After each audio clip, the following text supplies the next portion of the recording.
Have you ever just stopped and wondered about the other lives? The lives you could have lived? Right there, that moment you hesitated. What kind of world was born from the decision you didn't make? And that other life, the one that started at the very next station, what do you think happened to it? To you? You know, we call them missed opportunities, moments that are just lost to time. But what if they're not lost at all? What if they're just somewhere else? Think about that feeling, that strange, unsettling certainty that you've been here before, that you've lived this exact moment twice. What if it's just a brief accidental touch across the void between two different versions of you? Just an echo from a choice you didn't make, but another you did. Back in 1957, a physicist named Hugh Everett proposed something so out there, people called it a lunatic idea. He suggested that whenever the universe is faced with a choice, it doesn't just pick one path. No, it doesn't choose at all. It does something far stranger.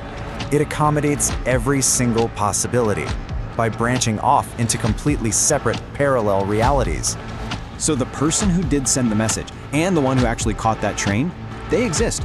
They are every bit as real as you are. They're just living out their lives in their own universe on a timeline that's split off from yours.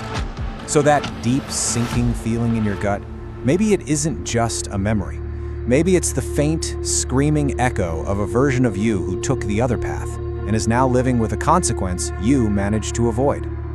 Now look, this idea, it doesn't come from science fiction. It actually comes from the most successful and honestly the strangest theory in all of science, quantum mechanics. These are the laws that govern reality itself at the most fundamental level. See, at the quantum level, before you look at it, a particle isn't in just one place. It exists as a kind of wave of all its potential locations, all at once. It's a cloud of pure possibility. But your observation, your choice, it forces that cloud of possibility to collapse into a single, concrete reality. This one. And the other possibilities, they aren't destroyed. They just branch off and become the ghosts in your inventory. And these aren't just some quirky little rules for tiny particles. This quantum weirdness, it's woven into the very fabric of space and time itself.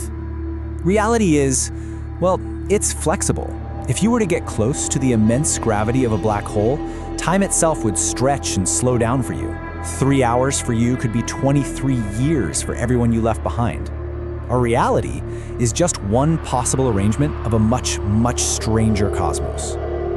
All of this, it leads to a really profound and honestly, a pretty terrifying question. I mean, if every possible path is taken, if every mistake is corrected in some other universe, and every success is met with failure in another, then what is the point of this specific journey, your journey? Well, there is an answer. It's called the anthropic principle. And what it says is that out of all the possible universes, with all their different physical laws, this one right here, just happens to have the precise, finely tuned properties required for you to exist and be aware. Among an infinity of other versions of you, this is the only consciousness you will ever get to experience. This is the only one who can feel and think and wonder. That doesn't make your existence meaningless. It makes it infinitely precious. Think of it like this. All the lives you didn't choose, they're all behind you now. A silent, ghostly audience of what might have been. They're just shadows. But you are the one who is solid. You are the author of what happens at the next split in reality. The inventory is behind you. An infinity of new worlds is right in front of you. The next branch is yours to create.